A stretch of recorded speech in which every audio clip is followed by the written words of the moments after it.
Hey guys, so today we're talking about some infantile or pediatric reflexes, and specifically the one that we're talking about is called the asymmetric tonic neck reflex, or ATNR for short. And so this is supposed to develop and disappear before about 4 to 6 months of age on most kiddos.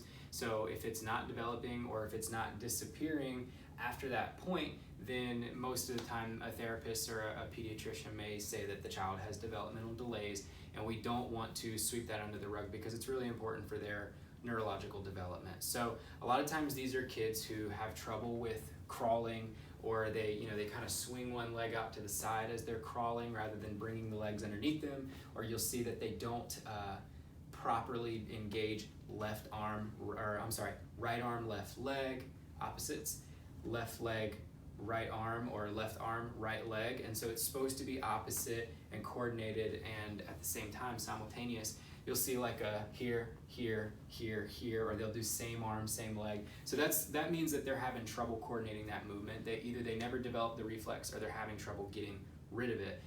Other things that these kids you're gonna see in the younger kids is when they're sitting on the ground, they don't have their feet out in front of them because they lack the proper trunk control. So they do this thing that we've all heard of called W sitting, and that's about all I can demonstrate because I don't have the range of motion for this. But they're doing that it's a kickstand to stabilize them because they don't have the strength through the core. That's a major, major red flag. It seems cute, but it actually needs to be addressed. So what we're gonna do is we're gonna adjust these kids, because if we can remove the subluxations from their spine that are not allowing the nervous system to function properly, that's gonna give them the proper foundation for these exercises. But then secondly, as a supplement, we're going to incorporate some at-home exercises so that your child can be stimulated properly to develop and get rid of these reflexes. So one thing we can do for the ATNR is actually perform the reflex for the child the way it's supposed to be performed. So what happens is, as the child turns their head to one side,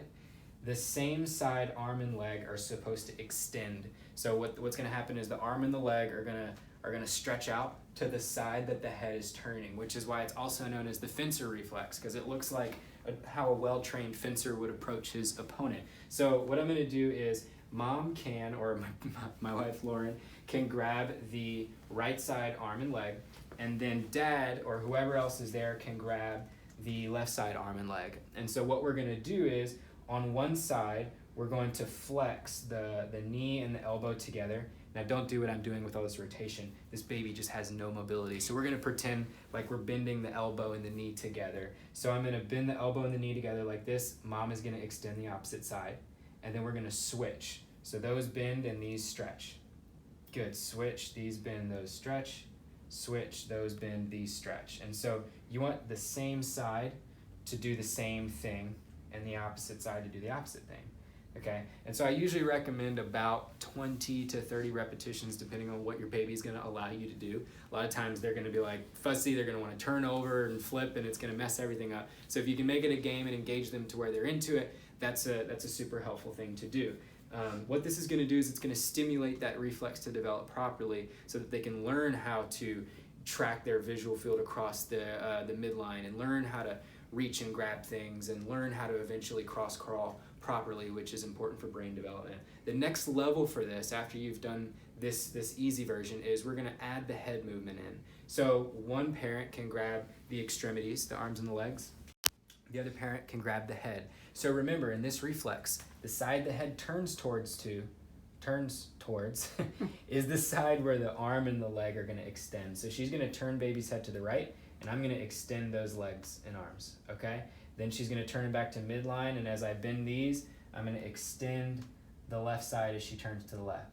Then she's gonna come back to midline, and I'm gonna flex these, and I'm gonna extend the right side. Okay, so there's two ways to do this. You can either, and I honestly don't know which one is more effective, so play with it and let me know. You can either focus on the extension. So if she turns to the left, I extend the left. And then as she turns to the right, I can extend the right. Or focus on the flexion. So if she turns to the right, I flex the left. See that? Because the flexion's on the opposite side. Then she turns to the left, and I flex on the right.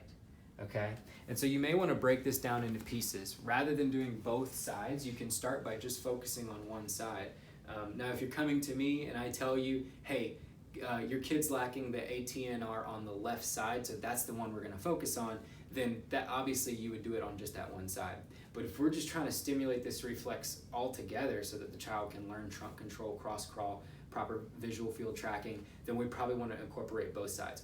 Let me show you what it looks like if we're just focusing on one side. So what we're going to do is mom's going to have hands on the head, dad or whoever else is going to have the hands on the legs.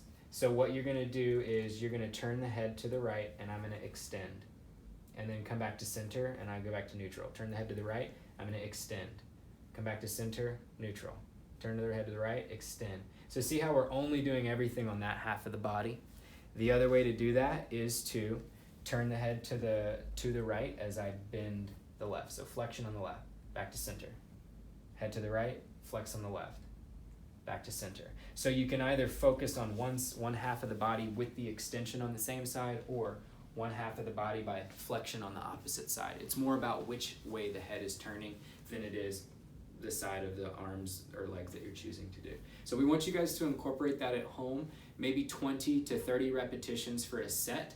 Get as many as you can. It might be a burnout set for your child. 10 or 15 might totally have them fatigued. And if you can do that at least 2 or 3 times a day, we should see this reflex starting to develop soon.